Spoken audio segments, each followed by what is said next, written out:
Bonsoir et bienvenue, c'est la Cour des Gones. Vous avez raison, vous avez choisi de passer un moment avec nous et on va vous en donner, rassurez-vous. On va beaucoup parler de la rencontre entre Reims et l'Olympique Lyonnais, une deuxième mi-temps sans aucun goût. Je ne sais pas ce que vous en pensez, on va en parler entre nous, rassurez-vous. Et pour en parler de cette belle rencontre, eh bien nous avons décidé d'inviter peut-être le joueur le plus élégant de la Ligue 1. Enfin c'est un ancien de la Ligue 1, mais bon, vous allez tous applaudir. Et ici en plateau et chez vous dans votre maison, Jean-Alain Boumsong.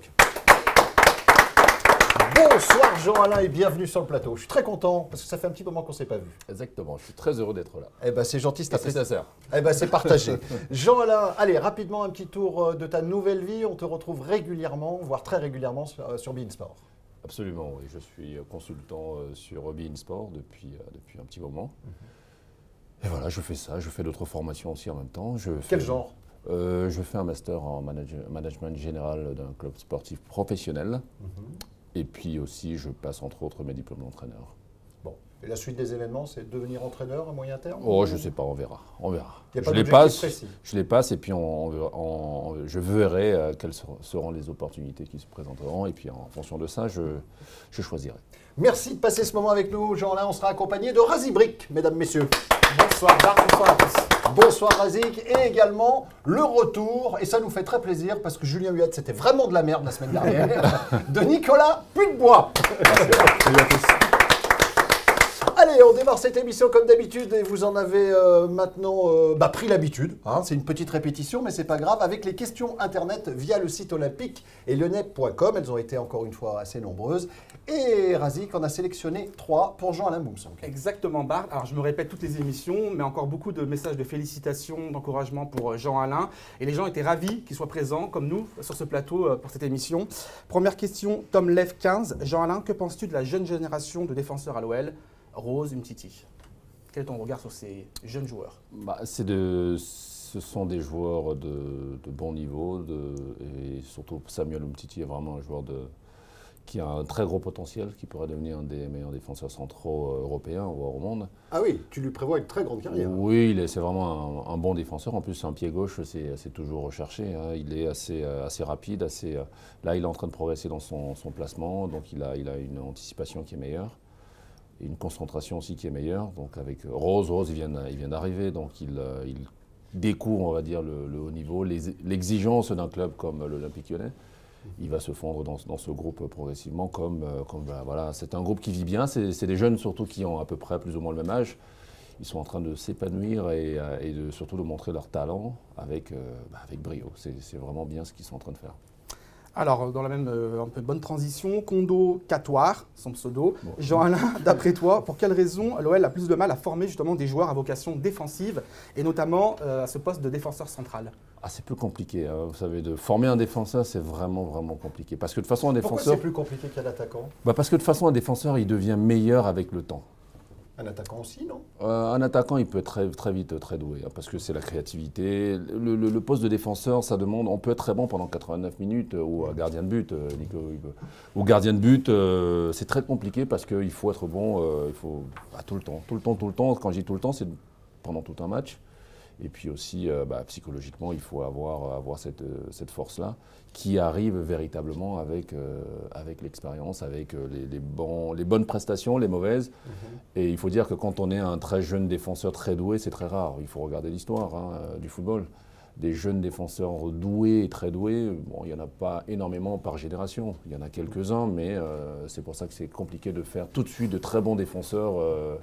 Ce sera sur le temps. Dans moins d'une minute, on retrouve Lulu de Villeurbanne. Eh bien oui, forcément, c'est le portrait de notre invité Jean-Alain Boumsong. En attendant, voici la toute dernière question sélectionnée par Razik Brick grâce au site olympique et lyonnais.com. Alors, c'est une question posée par Matt et Tati Jacqueline. Jacqueline qu'on salue. Qui est une mais Tati Jacqueline, c'est celle qui vous suit sur Twitter là? Exactement. C'est la Tati de l'émission. Qui est avec elle? Je voudrais savoir. Razik. C'est Razik. C'est Razik qui est avec Tati. D'accord, très bien. Voilà, il a remporté le lot. Exactement, elle est très gentille en plus, Tati Jacqueline. Il te trouve très sévère lorsque tu commentes les matchs de l'OL sur beIN Sport. Est-ce que c'est volontaire pour éviter d'être taxé de pro l'OL? Voilà. Ou est-ce que tu es naturel? Ou tu es naturel parce que Moi, je suis naturel. Je ne me suis pas rendu compte de la sévérité. Mais est-ce qu'on te fait souvent la remarque ou pas? Quand tu croises des Lyonnais qui disent « Ouais, Jean-Alain, t'es un peu dur avec nous » Pas vraiment, honnêtement. C'est vrai que je fais peut-être un peu plus attention de ne pas être Il suffit que, voilà, sur une décision un peu litigieuse, je prenne parti pour l'Olympique Lyonnais, tout de suite je serai taxé de pro-OL. Mais j'essaie le plus possible de rester neutre et puis de donner mon avis sans parti pris. Nous avons fait le tour, Razik. Parfait. Allez, je vous demande d'accueillir celui qui est venu en estafette depuis Villeurbanne, estafette gris clair, avec un becquet à l'arrière, très, très étrange hein, comme estafette. Lulu de Villeurbanne, mesdames, messieurs. Mesdames. Ça va bien, mon petit Lulu? Bien ou même? Bah écoutez, il y a un accent. Léger. Ah, bah voilà, vous l'avouez quand même. Monsieur Brick, respect. Attention! Monsieur Pudbeau. Voilà. Monsieur Boumsong, mes respects, nom de Dieu, c'est pas une main qu'il a, c'est un truc. Voilà, j'ai disparu dans la main. Il t'a serré le coude. Voilà. Et tout, elle est bien quand il est assis, il est bien. Quand je l'ai vu arriver, j'ai dit, oh mon Dieu. Voilà. Vous connaissez un peu Jean-Alain Boumsong? Ah bah ça, attendez, oh, quand même, hein, c'est pas n'importe Côté quoi. de Villeurbanne. Ah bah attendez, Boumsong, oh, ça rigole plus là, c'est grand monsieur. Bon bah j'y fais alors. Allez, Voilà. c'est à vous. Jean-Alain Boumsong, c'est qui? C'est quoi? Bon, c'est un gonze qui est né le 14 décembre 1979 à Douala, au Cameroun. Ici, ça va? Bon, Jusqu'ici, tout va bien. voilà. À l'âge de 14 ans, il rejoint la France. 3 ans plus tard, il signe sa première licence à l'US Palaiseau. Hein, le centre de formation du Havre après. À seulement 17 ans, il joue en Ligue 1. Hein, et forcément, à l'époque, il y avait Giroud qui entraînait la JOCR, alors il leur marque. Et en 2000, il signe. Bon, allez, une Coupe de France au compteur, première sélection d'équipe de France en juin. Allez, après l'Écosse, les Glasgow Rangers, championnat d'Écosse. Bon, en même temps, bon, c'est la prime à la signature, le titre en Écosse. Hein. Il n'y a que Gilles Rousset qui a joué en Écosse et qui n'a jamais rien gagné. Hein. Bon, il a signé dans un club, personne ne savait où c'était. Bon, ben, en Écosse, c'est soit le Celtic, soit les Rangers. Lui, il a pris les Rangers. Bon, voilà. Après, il quitte l'Écosse pour l'Angleterre. Et bim, Newcastle. Et après, la Juventus de Turin. Ah, mon Dieu. Là, je fais une pause parce que c'est juste après qu'il va signer à l'OL. Vous voyez. Là, ben, vous avez vu son parcours? Il n'y a pas un truc qui vous saute aux yeux, non? Ben, c'est forcément un dingue du foot, le gonce. Là. Sinon, il n'aurait jamais survécu. Non, mais bon, il part du Cameroun, hein, où il fait quand même beau, il fait chaud, hein, où les paysages sont magnifiques. Et badaboum! Bon, là, désolé, c'est là, j'étais obligé de le faire. Hein, c'est badaboum. Voilà, hein, désolé, mais bon. Et donc, badaboum, Palaiseau, Le Havre, Auxerre, Glasgow, les poteaux carrés, vous savez, voilà. Hein, Newcastle et Turin. C'est pas des villes. C'est des punitions, mon Dieu. C'est des pénitenciers à l'échelle d'une ville. C'est des temples du BDSM de l'urbanisme, mon Dieu. Hein, c'est la zone. À côté, Saint-Thé, c'est Saint-Tropez. Bon, c'est pour te dire. Hein, bon. Allez, après, en 2008, bon, ben, il se refait la cerise parce que bon, il signe dans la plus belle ville du monde. Hein. Ah oui, bien sûr, dans le plus grand club de France à l'époque. Oui, léger. Oui, c'est ça, c'est pour savoir. Je suis né sur Gargenange. Oui, voilà, oui, d'accord. Pas vu encore. Voilà. Allez. Donc oui. Putain, mais coupé, je sais pas où j'en suis. Voilà. Pardonnez-moi. Voilà, donc, oui, voilà, donc voilà, il signe dans le plus grand club de France à l'époque. Hein. Bonne pioche, doublé, coupe championnat, première année, pan. Mais après, on dirait qu'il faut qu'il en chie, vous voyez. Ouais. Parce que tout allait bien, la ville, le doublé, et rebadaboum, Claude Prud'homme. Bon. Vous savez, l'homme qui joue à cache-cache avec les trophées et qui gagne toujours. Pas les trophées, hein, cache-cache. Voilà. Du coup, tant qu'à faire, il s'échappe en 2010, il va faire du tourisme à Athènes au Panathinaikos jusqu'en 2013, fin du bal. Bon, voilà. Aujourd'hui, il est consultant chez Bein Sport. Alors là, c'est l'élégance dans toute sa splendeur. Bon, physiquement, on peut dire que c'est un jaune qui présente bien, quand même. Hein, toujours tiré de 4 épingles, hein, bien sûr. Puis, chose extrêmement rare dans le monde du foot, on sent qu'il n'a pas délégué tous ses loisirs à la PlayStation. Vous voyez, on sent qu'il a lu autre chose que France Football. Vous voyez, il a passé presque autant de temps à la bibliothèque que dans les magasins de SAP. Vous voyez, ah ben, toujours. Hein. Voilà, et ça fait la différence. Bref, c'est un sage. Hein, c'est un sage. Il n'a que 35 ans, mais il a la sagesse d'un homme de 70, la prestance, puis une voix. Bon, ben, mon Dieu, ça c'est un phrasé. Tiens, il te lit Lion Pipo, la haute voix, tu pourrais croire que c'est un message messianique. Il inspire le respect. Donc, puis là, il va aller encore plus loin, c'est obligatoire, bonté. Moi, je me rappelle quand il a signé chez nous, mais j'étais fier, mon Dieu, mais j'étais fier. Pas seulement content, non, fier qu'un mec comme ça joue pour mon club de cœur. Hein. Pour tout ça, merci. Hein. Alors, Barry White, pardon, pas Barry. Jean-Alain Boumsong, bienvenue dans la cour des Gones.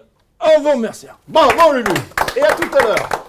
On revient en long et en large sur la rencontre entre l'Olympique lyonnais et Reims et l'Olympique lyonnais. Avec la première question, évidemment, qui va bien? Le 11 de départ, Jean-Alain. Je poserai également la question à mes camarades de jeu dans un instant. Dans la semaine, il y avait des bruits de couloir qui disaient que peut-être Gonalon pouvait finir dans l'axe au regard des suspendus. Peut-être également qu'on aurait pu envisager Grenier, mais peut-être sur le banc ou en numéro 10, alors que là, il a joué plutôt en relayeur. Qu'est-ce que tu en penses? Que l'entraîneur, Hubert Fournier, a pris la bonne décision. Aucune surprise pour Aucune. Oui, effectivement. Maxime Gonalon est bien meilleur en milieu de terrain qu'en défenseur central.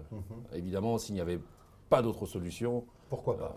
Pourquoi pas? Mais là, il y a un défenseur central qui était disponible. Et pour les derniers matchs, qui vont être très importants, parce qu'attention, Monaco est à 6 points, mais Monaco peut revenir, il reste 4 matchs. Hein, c'est ça. 4 matchs. Donc pourquoi, si Koné qui est disponible était laissé sur le banc, ça aurait quand même peut-être emmené une certaine frustration qui aurait peut-être eu une incidence négative sur cette fin de saison. Donc c'est un joueur qui a le niveau de jouer, donc il joue. Ouais, exactement, ça aurait été très injuste pour psychologiquement, pas Koné. Ça aurait été vous voyez, parce qu'il est disponible, ça aurait été vraiment très injuste pour le joueur et même peut-être pour au sein de l'équipe. Parce que forcément, il s'entend bien avec certains joueurs, etc. Et de le voir sanctionner sur ce match-là, ça aurait été compliqué. Donc voilà, je pense que le 11 de départ, je n'ai pas été surpris par le 11 de départ lyonnais. Non, c'était plutôt classique. Surpris pour Grenier tout de suite Non. Je pense qu'il fallait le lancer contre 1, s'il n'y avait pas de problématique par rapport à ça. C'est vrai que je faisais peut-être partie de ceux qui auraient pu croire à Gonalon dans l'axe avec Tolisso, vu le bon intérim qu'il avait fait en numéro 6. Ça permettait d'avoir Clément Grenier, Jordan Ferry, parce que là, du coup, c'est Jordan Ferry qui est tributaire du choix d'Hubert Fournier. Donc voilà, on se passe. Après, c'est le lot de la concurrence. Donc non, c'était très classique, il n'y a pas eu de surprise. Concernant cette première mi-temps, on va l'aborder tout de suite, qui a été à sens unique, même si l'Olympique Lyonnais a ouvert les portes par moments défensivement. Il y avait un peu de fébrilité derrière, en effet. Quentin Tolisso a fait une ou deux passes qui auraient pu nous mettre en difficulté. Reims n'a pas été très tranchant en première mi-temps, ils ont été bien meilleurs en seconde. Mais après, on voit qu'offensivement, techniquement, on amène de très jolis buts. Le jeu produit par l'Olympique Lyonnais, surtout de la manière offensive, est très bien emmené. Ils sont très complémentaires. Et quand ça rigole et qu'on a du réalisme comme hier, ça enchaîne. On marque 2-3 buts. Ce qu'on n'a pas réussi à faire contre Saint-Etienne, là, on a réussi à le faire. Jean-Alain, une défense de Reims à la rue ou des attaquants lyonnais formidables dans cette première mi-temps? Un peu les deux. mais il faut reconnaître, franchement, moi je commente les matchs de l'OL. Et quand je sais que je vais commenter un match de l'OL cette année, je suis heureux d'aller commenter ce match. Parce que je sais que je veux voir du beau spectacle, je veux voir offensivement du jeu offensif. Surtout, je veux voir aussi des garçons qui sont heureux de jouer ensemble. C'est très très compliqué de jouer contre cette équipe aujourd'hui. Et ce qui est intéressant aujourd'hui dans cette équipe, il y a une progression dans la saison, c'est qu'offensivement, certes, elle joue bien, mais elle arrive à récupérer plus rapidement les ballons aujourd'hui.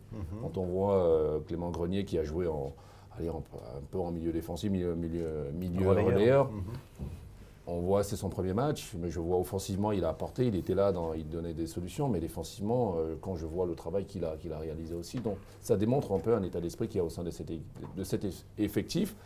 Conjugué avec le talent, ça donne franchement, c'est toujours agréable de les voir jouer. On a pu vérifier, parce qu'à la fin du match, ils étaient frustrés de ne pas avoir mieux maîtrisé cette deuxième mi-temps en fait. On en parlera dans un instant. Mais c'est l'état d'esprit, on parle de l'état d'esprit, Jean-Alain a raison d'amplifier ça, de mettre le doigt dessus, parce que tu te rends compte qu'ils veulent produire du jeu, et quand en seconde mi-temps, ils n'en produisent pas, ils sortent du match, ils sont frustrés malgré qu'il y ait la victoire et qu'on reste dans nos objectifs. Donc c'est vraiment une équipe joueuse et ça fait plaisir à voir. C'est vrai que c'est très agréable en fait, et on se dit que cette équipe lyonnaise, lorsqu'elle produit du jeu, elle réussit à gagner justement.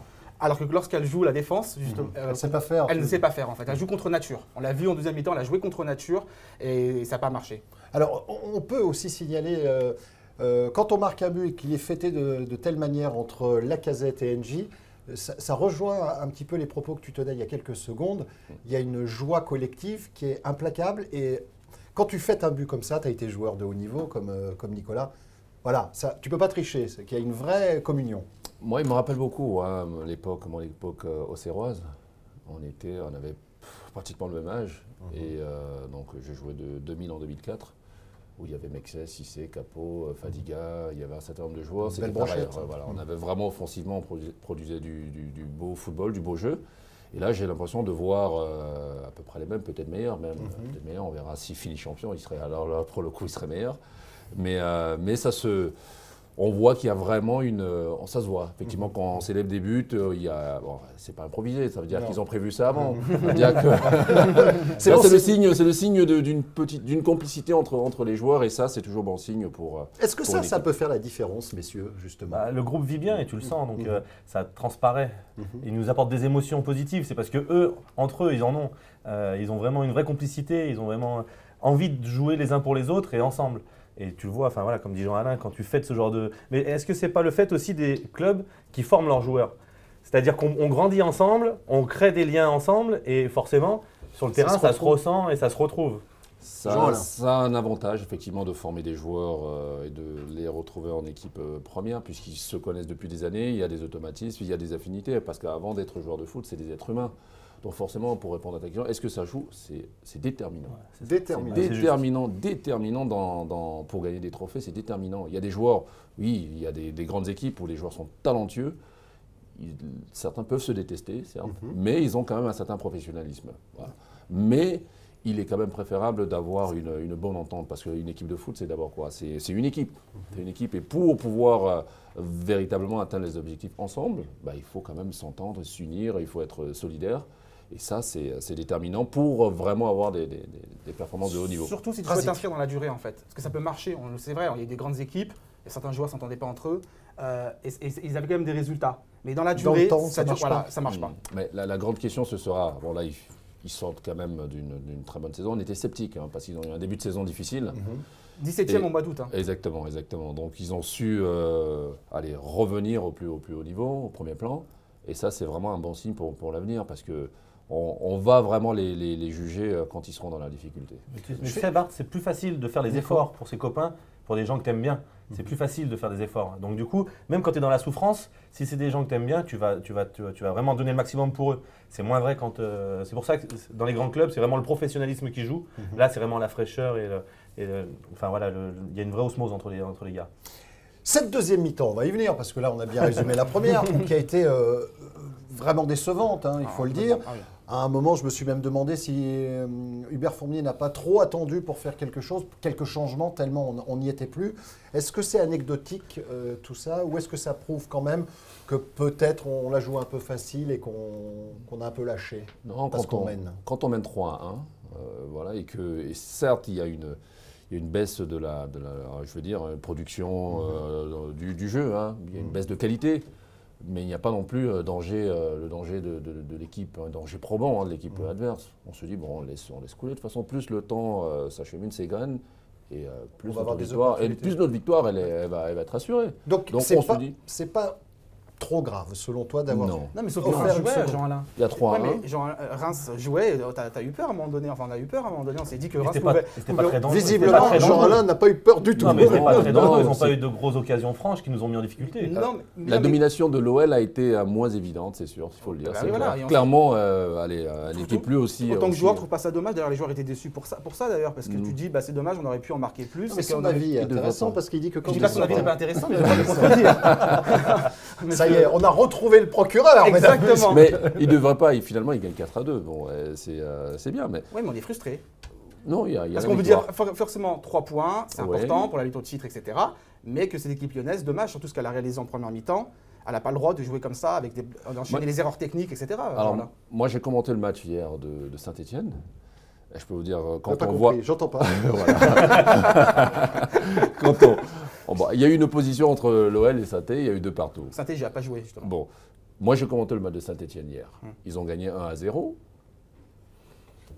Et je peux vous dire qu'ils sont contents d'avoir gagné. Parce que le jeu, au niveau du jeu, c'était vraiment… C'est Montpellier qui a mieux joué. Mais ils seront contents à la fin de prendre les 3 points. C'est ce qui est paradoxal, même à la fin du derby. À la fin du derby, les Stéphanois, en jouant pas, en étant en supériorité numérique, étaient contents du match nul. Nous, on était contents par rapport aux aléas qui se sont posés dans le match. On a joué à 10, on revient à 2-2, on a produit du jeu.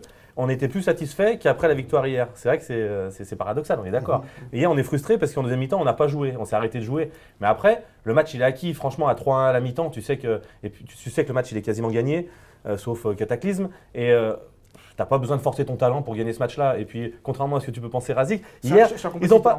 Ouais, d'accord, compétiteur, mais tu seras compétiteur si tu es champion. Enfin, voilà, Ouais, mais quand tu es compétiteur, tu te Chaque dis, bah, match. c'est dommage. Voilà. Chaque match, la saison est longue, à un moment donné, il faut savoir gérer ses efforts aussi. Tu sais que le match là, il est fini. Pourquoi jeter toutes ses forces dans la bataille alors qu'il nous reste encore 4 matchs pour essayer d'atteindre l'objectif? Enfin, inconsciemment, il y a un peu de relâchement quand même. On en avait déjà discuté quand ils ne gagnaient pas les matchs 5-0 en début d'année, Exactement. alors qu'ils auraient pu le faire. Mais lorsque tu as de la qualité et tu as vu certaines erreurs hier, sincèrement. Mais c'est ça qui est bien dans leur attitude, c'est que les erreurs techniques, tu n'as pas le droit. Quoi. malgré tout, ils ce n'étaient niveau-là. pas satisfaits à 100% de leurs prestations parce qu'ils savent qu'ils peuvent donner plus. Mais à un moment donné, il faut aussi relativiser les choses. Avec l'effectif qu'on a aujourd'hui, en début de saison, on aurait tous signé pour être leader du championnat à cette période. Voilà, à un moment donné, il faut en vouloir plus. Bon, si j'ai Mais bien il faut savoir compris, se contenter de ce qu'on a. On va résumer. Si j'ai bien compris, pour Razik, c'est ennuyeux, et j'arrive à comprendre son raisonnement parce qu'on a les moyens de faire plus et peut faire mieux. plus.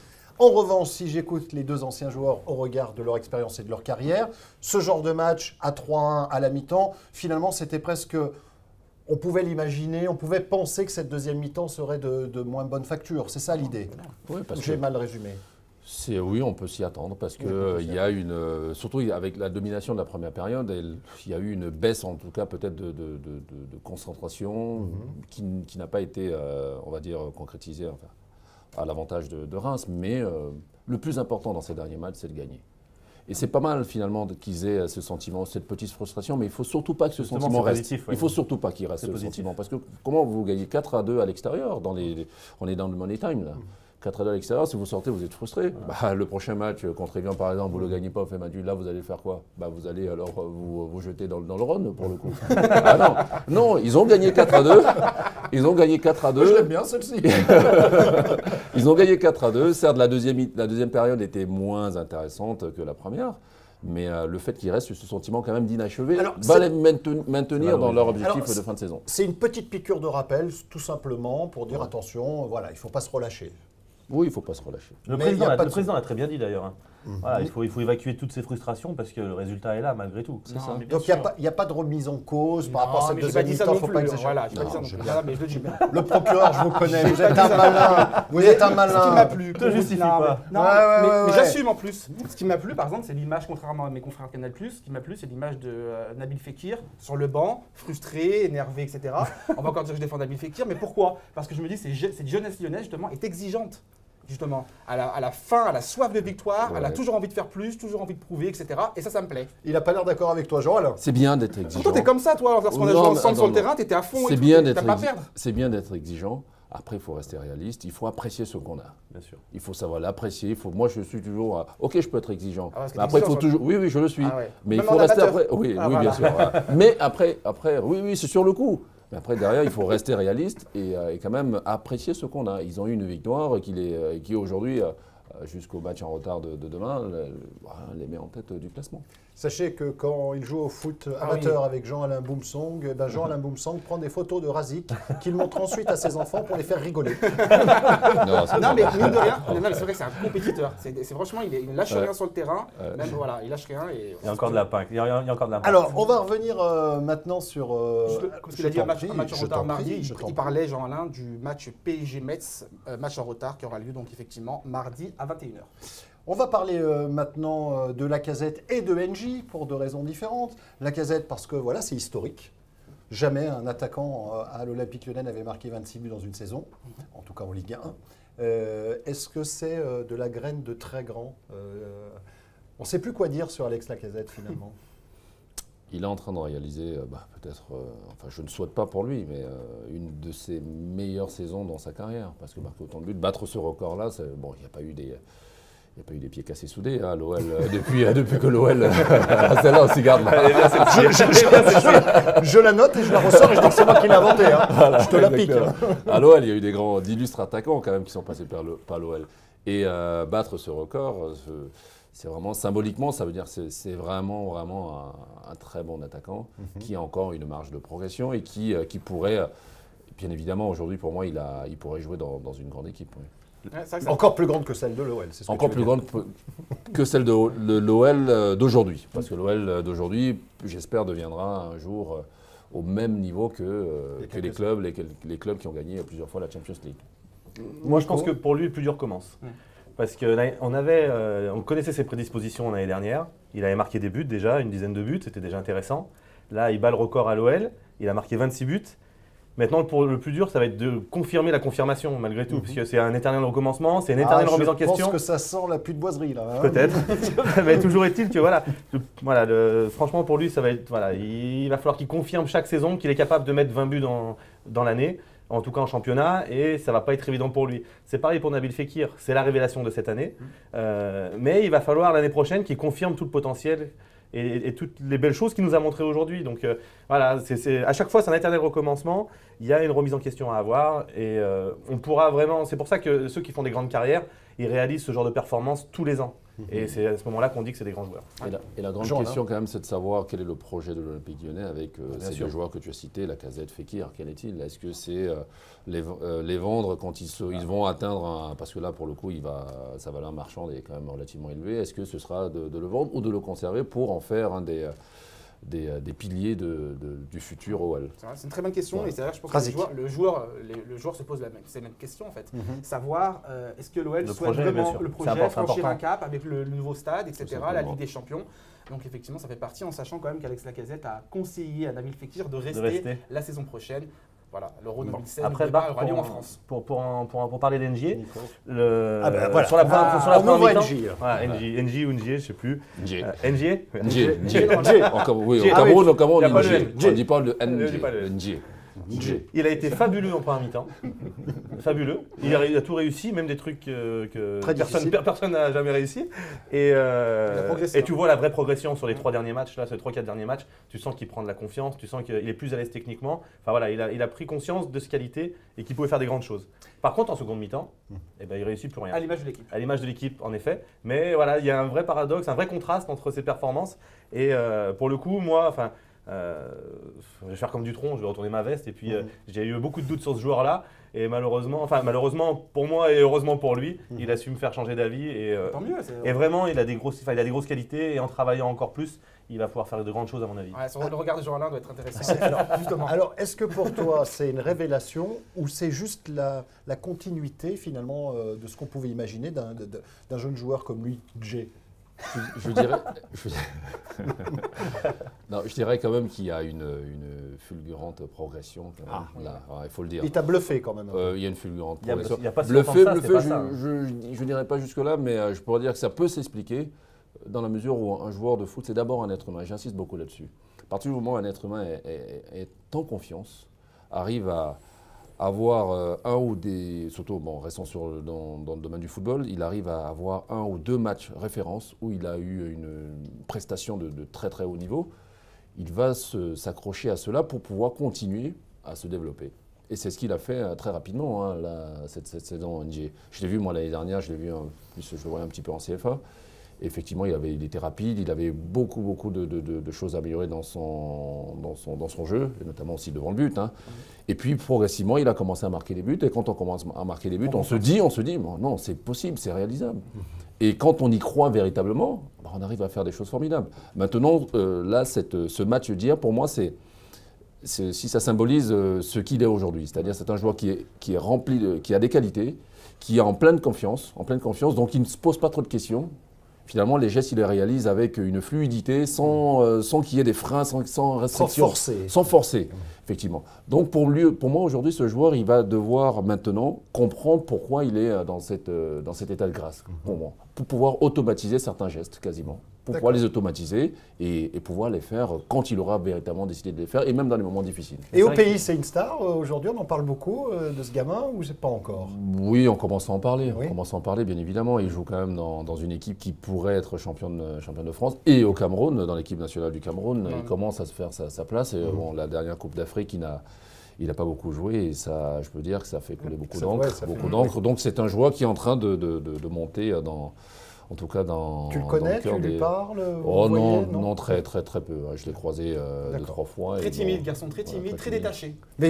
Et tu as envie de jouer le rôle du grand frère par moment quand tu vois ça, ou pas du tout? Non, pas du tout. Il va faire son chemin. Et puis si je le croise et je peux lui donner un conseil ou discuter tranquillement, je le ferai. Mais il est en train vraiment de bien faire les choses. Mais tu penses qu'il peut faire son trou dans un club comme l'OL? Il est Mais capable aussi, l'année prochaine à la Ligue des Champions, il est capable de s'imposer, d'être. Il est rapide. Il est ça, très, il il est va très Ça, rapide, il va très c'est très des vite. qualités que les autres n'ont pas. Donc, Voilà, donc ça c'est une qualité. Maintenant il arrive là à marquer le but qu'il marque hier, c'est-à-dire il arrive à sentir les coups. C'est-à-dire il y a peut-être, il y a encore quelques mois, je ne sais pas s'il aurait fait cet appel-là. Il aurait fait cet appel, il aurait eu le geste, le geste. Bon après il y a de la réussite peut-être, si ce geste-là il le refait, je ne suis pas sûr qu'il le remette tout de suite, mais c'est parce qu'il y a cru, il y croit maintenant, il sent les coups, il y va.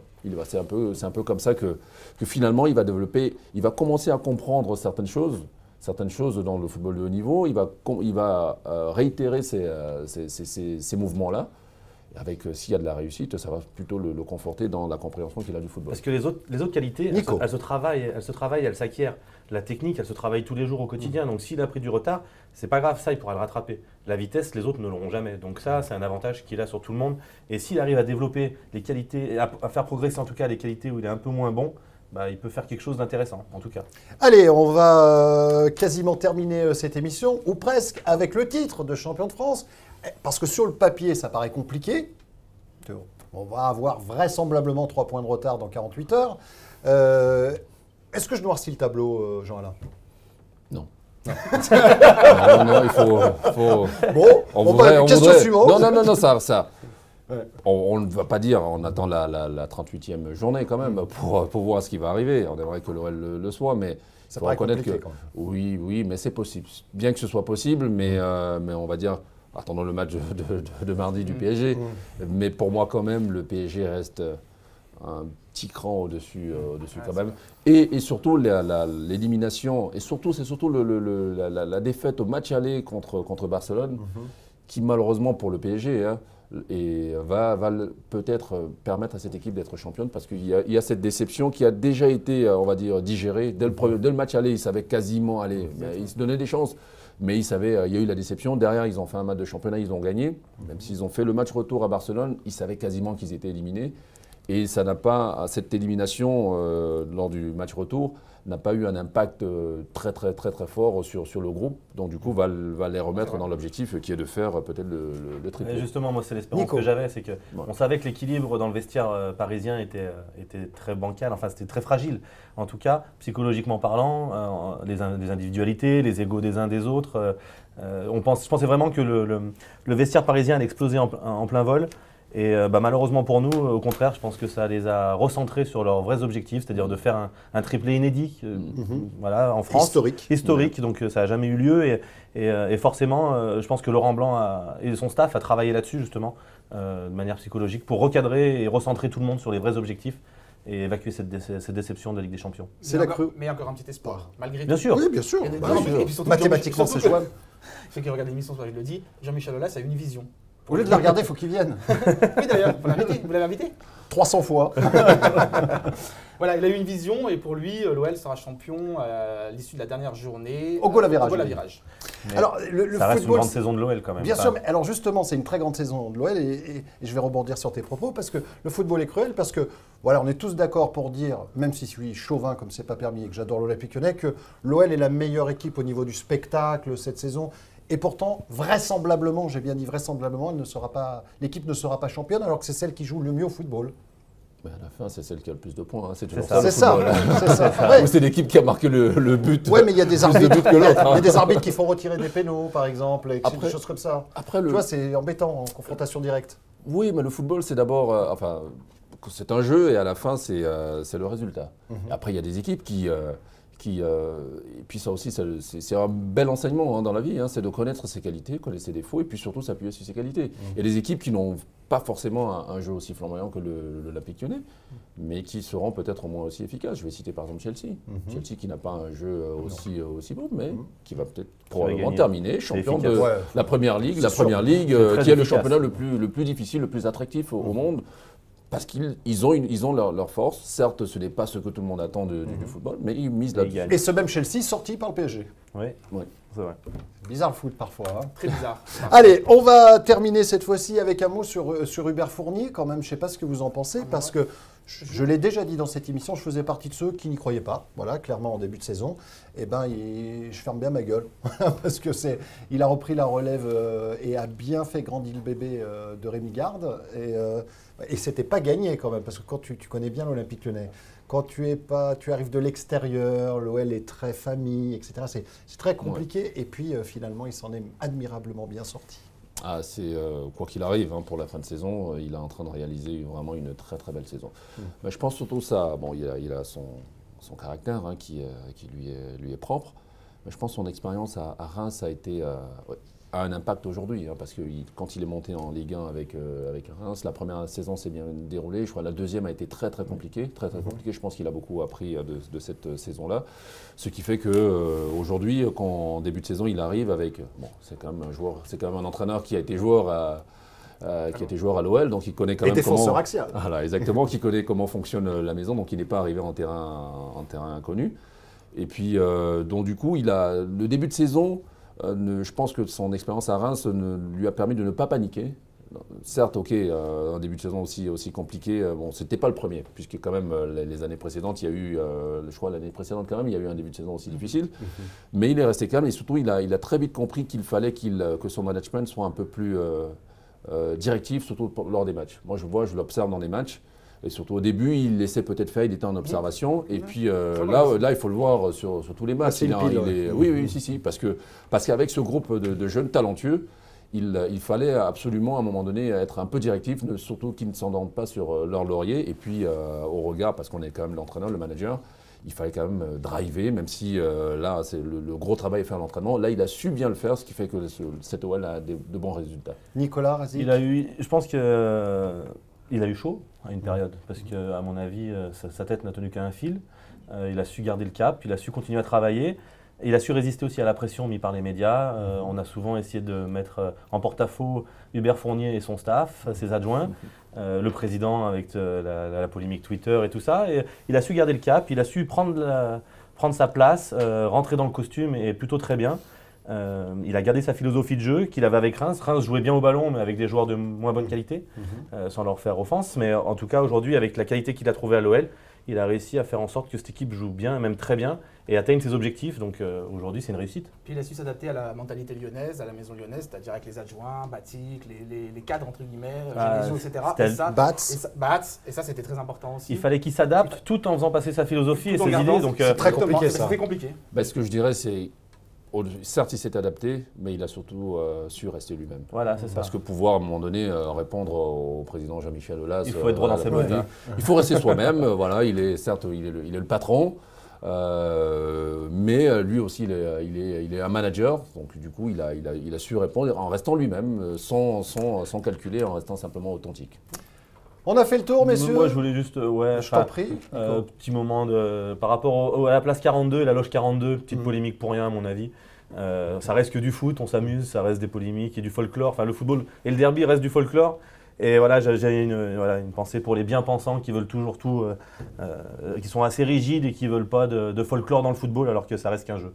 Et notamment les politiques. Notamment les politiques. Voilà, juste féliciter Henri Bédimo qui a fêté son 200e match de Ligue 1 et il a notamment disputé 59 matchs avec le maillot lyonnais. Très bien. Bravo Henri. Bravo à lui. Bravo. Camarade camerounais également. Oui, également. On est entouré de Camerounais. Lui, il est de Villeurbanne. Et c'est Lulu. Tout de suite pour la synthèse. Allez, applaudissements. Bonté, mais oh là là. Attention. Ça vous a plu cette émission? Moi j'aime bien. Ah, le niveau était bon? Ah là, ça bah oui, qu'est-ce que vous voulez, on n'a pas non plus. Une tringle, 16 ans. C'est pas voilà. Attention, donc, alors, qu'est-ce que vous avez relevé durant cette émission? émission? J'ai vu pas mal de choses. J'ai bien aimé à la fin, mais au début, c'était pas mal. Moi, j'ai entendu. Vous avez un accent. Oui, léger. Ah, il semblait. Bah oui, ça y est, vous le reconnaissez maintenant. Bel-Air les brosses. Bah oui, alors donc, un bon défenseur peut être bon pendant 89 minutes. Ça, c'est M. Pousson qui l'a dit. Puis il a dit regardez Nico. Donc, on sait maintenant que Nico a été bon pendant 89 minutes. Bon, mais sur une carrière, ça fait pas beaucoup. Bon, voilà, ça c'est fait. Donc, on vous remercie, M. Poutbeau. Voilà, donc 11 de départ. Bon, Hubert Fournier a pris la bonne décision. Donc, ça aurait pu être injuste pour Bako Koné, tout ça. Mais alors, voilà, moi, bien sûr, quand on connaît, faut pas déconner. Voilà, voilà, on va pas, c'est pour Rave, mais je la fais quand même. On se débarrasse, hein, voilà. Alors après, quand ça rigole et qu'on a du réalisme, on enchaîne. Ça, c'est une petite boiserie, bien sûr. Hein, voilà, ça tout de suite. Hein. Bon, beau spectacle, heureux de commenter offensivement, mais défensivement. Bon, ça, c'est M. Boumson qui a dit. Hein. Donc après, on a vu une joie collective implacable, hein, bien sûr. Ça lui a rappelé l'époque auxerroise. Ouais. Hein, quand même. Hein, mais si vous remarquez un peu, si on y met un bonnet sur la courge de Fournier, il ressemble, mais comme 2 gouttes d'eau, c'est un gamin qu'il a dû avoir, le Fournier Guirou, vous voyez? D'accord, c'est Guimou. Oui, c'est Guimou, enfin Fournier, voilà, ou Guifou. Ouais. Voilà, Guifou, voilà. Donc, voilà, c'est peut-être pour ça, il y a peut-être une corrélation avec les têtes un peu. Allez, bon, allez, avant d'être joueurs de foot, ce sont des êtres humains, oui, mais pas tout le temps, hein, des fois. Il y en a 2-3, regardez l'autre, là, celui qui joue au Barça, qui a faim. Oui. Comment il s'appelle? Il a mordu un Italien. Suarez. Oui, lui, c'est un animal, lui. Mon Dieu. Alors après, bon, plus facile de faire des efforts pour les gens que t'aimes bien. Ça, c'est bien sûr M. Pudbeau qui met ça tout de suite. C'est Lui, le mec qui l'aimait pas, il lui disait non. non, tu te démerdes, voilà. Tu prends le bus, tu rentres chez toi en bus, fais pas chier. Il a raison. Ça arrive. Mais c'est toujours ça, bien sûr. Deuxième mi-temps, alors qu'est-ce qu'on a eu décevante, hein? Bon, Reims jouait Dixit Razik, encore un commentaire de journaliste, mais bon, bien sûr, hein, c'est Reims qui jouait, hein, bien sûr, forcément. C'est pas, voilà, il y a Krasik qui a vu ça, vous voyez. Il a dit, attends, non, ah bon, on croyait qu'il n'y avait qu'une équipe. Mais non, mais bien sûr, il y avait Reims aussi. Donc attention, il faut comme des trucs un peu, faut cadrer, hein, bien sûr. Et en deuxième mi-temps, il n'y avait plus de gaz dans les bouteilles. Ouais, c'est un peu l'analogie, bien sûr, avec Reims, le champagne. Vous savez, il y a même des gens qui mettent une petite cuillère pour éviter que ça s'évente. Oui, ça sert à rien. Il paraît aussi. Alors, de là à penser que la prochaine rencontre contre Reims, il faudrait jouer avec une petite cuillère dans le rouleau, il faut faire attention. Hein, voilà, faut pas, voilà. Contre Evian, il faut gagner parce que sinon, c'est dans le Rhône. Ça, c'est M. Boumson, il a dit, il n'est pas tort. Hein, ça. Alors, Monsieur Fekir, pardon, Monsieur Razik. Oui. Alors j'assume, bien sûr. C'est les mecs qui disent oui, j'ai tué ma femme, j'assume. À partir du moment où ils disent j'assume, tout va bien. Bon, voilà. Alors j'assume Nabil Fekir, il a le droit de ne pas être content. Mais oui, on n'a jamais dit, c'est qu'on trouvait qu'il était trop pas content. Voilà. Bon, la casette NJ, bien sûr. Alors on a appris qu'on disait NJ. C'est ça, c'est Nji. Nji. Pardon, oula. Nji. Ok, très bien. De la graine de très grand. Nji. Ok. Comme Nico Pudebois, quand il sortait, il faisait Nji. Ouais, et puis les autres, ils disaient ben non, regarde. T'as pas. Quel enfoiré.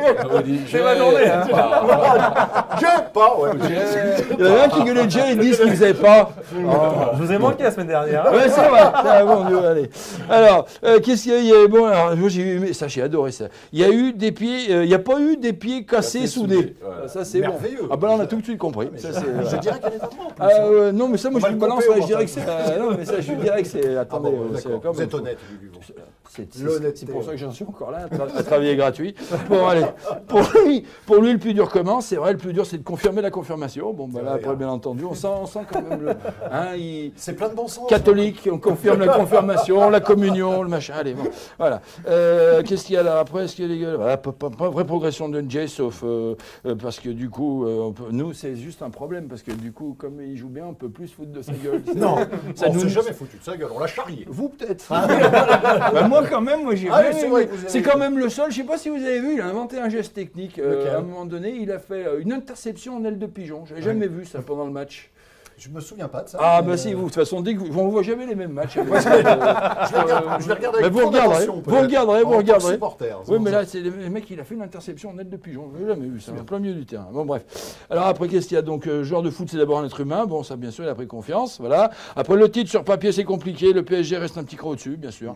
Mais un petit nul pourri au parc, ça peut arriver. Ça peut arriver. Un petit nul, oui, mais bon. Je le sens pas. À l'époque, quand même, le FC Metz, il avait battu le Barça. Donc, oui, il y a 75 ans. Oui, mais bon.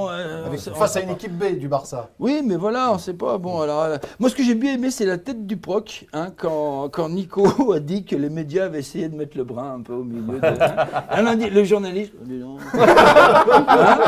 Et le footballeur qui disait non, mais c'est les médias, l'autre il fait. On aurait dit un Stéphanois avec la place 42. Comment ça, pas de place 42? Oh, ça c'est il paraît que. Alors bon, il y a un truc qui se passe, c'est que bon, nous, on voulait. Ouais, voilà. Ce qui se passe, c'est que nous, si on met pas la place 42. Vous voyez, bon, ils ont fait tout un cirque, mais il paraît qu'à Saint-Étienne, il y a un gros problème au niveau de tout ce qui est couple. Ils veulent pas faire des 69, donc c'est tout le monde gueule. Voilà, allez, on vous remercie. Restez avec moi, mon Dieu, restez avec moi. Merci beaucoup, Jean-Alain, d'avoir participé à Parlez cette le émission. camerounais. C'est pas comme ça, enfin, je crois Oui, pas. mais vous essayez un peu. NG, ça vous a coincé. Ah, mais j'adore. Maintenant, on sait qu'on dit Djé. Non. Djé. Voilà, Ndjé. Djé. Voilà. Si on ne montre que ça pendant 30 secondes, j'en vois croire qu'on est marteau. Hein. Alors voilà, j'ai donc appris ça. Djé. Voilà. Djé. Voilà. J'ai fini. Voilà, on va s'arrêter là, on se donne rendez-vous très vite. Merci beaucoup Jean-Alain d'avoir participé à cette émission. Et puis continue sur Bein Sport et puis reviens nous voir quand tu veux. C'est toujours un plaisir de parler football avec toi. Vous m'invitez quand vous voulez. Ah bah, c'est gentil, merci Jean. Merci beaucoup Nico. Merci beaucoup. Applaudissements, merci beaucoup également à Razik. Merci évidemment au bon Lulu de Villeurbanne. Rencard lundi prochain à 19h sur le site olympique et lyonnais.com. On débriefera la rencontre entre l'Olympique Lyonnais et Evian. Parce que le match aura lieu à 17h samedi prochain. j'adore travailler avec Razik Brick. Passez une bonne journée, une bonne après-midi, une bonne nuit. C'est olympique et lyonnais.com, c'est sur le net et c'est gratos. Donc on regarde quand vous voulez. Vous regardez quand vous voulez, pardon. Nous aussi on regarde. Hein. Et surtout, mesdames, messieurs, n'oubliez jamais. Il ne faut pas oublier. Ah, faut pas oublier. Hein. Tu te souviens de la phrase ou pas, Jean-Alain? L'Olympique Lyonnais, c'est une formidable raison d'être Heureux. Voilà. Bravo. Ah, tu vois,